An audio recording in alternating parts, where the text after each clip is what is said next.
കോഴിക്കോട് ഗോവിന്ദപുരം സ്വദേശി ദീപകിന്റെ മരണത്തിൽ അറസ്റ്റിലായ പ്രതി ഷിംജിത മുസ്തഫ പുറത്തിറങ്ങി. കോഴിക്കോട് പ്രിൻസിപ്പൽ സെഷൻസ് കോടതിയാണിന്ന് ഉപാധികളോടെ ഷിംജിതയ്ക്ക് ജാമ്യം അനുവദിച്ചത്.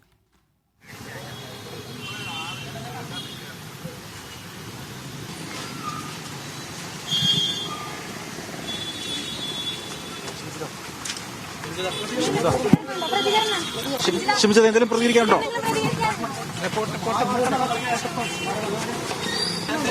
പ്രതികരണമുണ്ടോ?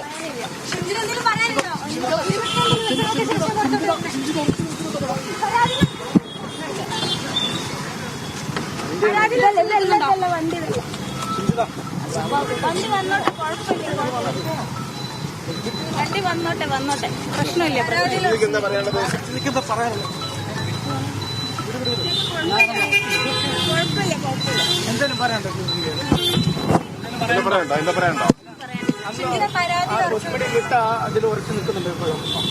ഏത് സൈഡിലടാ വണ്ടി? ഏടെയുള്ള വണ്ടി?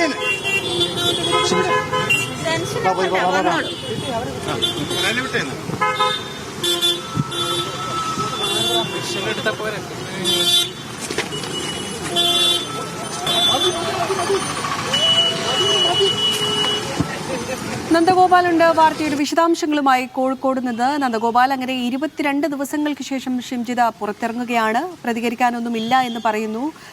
ഷിംജിതയ്ക്ക് ജാമ്യം അനുവദിക്കരുത് എന്ന്, ഡിജിറ്റൽ ഉപകരണങ്ങളുടെ ഫോറൻസിക് പരിശോധന കഴിയും വരെ ജാമ്യം അനുവദിക്കരുതെന്നെല്ലാം പ്രോസിക്യൂഷന്റെ ആവശ്യമുണ്ടായിരുന്നു.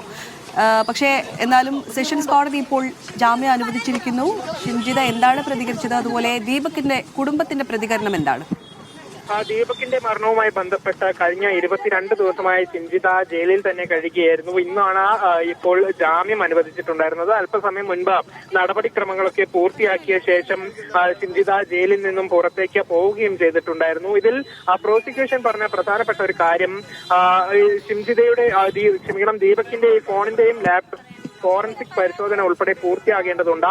ഈ പരിശോധനാ ഫലം ലഭിക്കുന്നത് വരെ ജാമ്യം നൽകരുത് എന്നുള്ളതായിരുന്നു. പക്ഷേ ഈ ഫോറൻസിക് പരിശോധനാ ഫലം ലഭിക്കാൻ ഏറെ സമയമെടുക്കുമെന്നുൾപ്പെടെ പ്രതിഭാഗം ചൂണ്ടിക്കാട്ടി. ഇതെല്ലാം കേട്ടാണ് ഒടുവിൽ ജാമ്യം അനുവദിച്ചിട്ടുണ്ടായിരുന്നത്. കോഴിക്കോട് സെഷൻസ് കോടതിയാണ് ജാമ്യം അനുവദിച്ചത്. ഇതിൽ ഉപാധികളായി പറഞ്ഞിട്ടുള്ളത് സാക്ഷികളെ സ്വാധീനിക്കരുത്, അതോടൊപ്പം നാട് വിടരുത്, 50,000 രൂപ കെട്ടിവെക്കണം, അതോടൊപ്പം എല്ലാ മാസവും 2ഉം 4ഉം വെള്ളിയാഴ്ചകളിൽ അന്വേഷണ ഉദ്യോഗസ്ഥർക്ക് മുൻപാകെ ഹാജരാകണം എന്നുൾപ്പെടെയാണ് ഉപാധികൾ വെച്ചിട്ടുള്ളത്. ഏതായാലും ദീപകിന്റെ കുടുംബത്തിന്റെ പ്രതികരണവും ഈ സമയത്ത് ലഭിച്ചിട്ടുണ്ടായിരുന്നു. അതിൽ അവർ പറയുന്നത് ശക്തമായ നിയമ പോരാട്ടവുമായി മുന്നോട്ട് പോകും എന്നുള്ളതാണ്. ഷിംജിതയെ വെറുതെ വിടില്ല, തങ്ങൾക്കുണ്ടായതുപോലെ ഒരു നഷ്ടം മറ്റ് രക്ഷിതാക്കൾക്ക് ഉണ്ടാകരുത് എന്നുൾപ്പെടെ ദീപകിന്റെ കുടുംബം പ്രതികരിക്കുകയും ചെയ്തിട്ടുണ്ട്. ഒരുപക്ഷെ കൂടിയാലോചനകൾക്ക് ശേഷമായിരിക്കും അടുത്ത നടപടികളുമായി അവർ മുന്നോട്ട് പോവുകയും ചെയ്യുക. ഷിംജിത ഈ കാര്യത്തിൽ കൂടുതൽ പ്രതികരണത്തിനൊന്നും തയ്യാറായിട്ടില്ല, തനിക്ക് ഒന്നും പറയാനില്ല എന്നുള്ളതായിരുന്നു ഷിംജിതയുടെ പ്രതികരണം. ഏതായാലും നടപടികൾ പൂർത്തിയാക്കി ഷിംജിത ജയിലിന് പുറത്തേക്ക് പോയിട്ടുണ്ട്.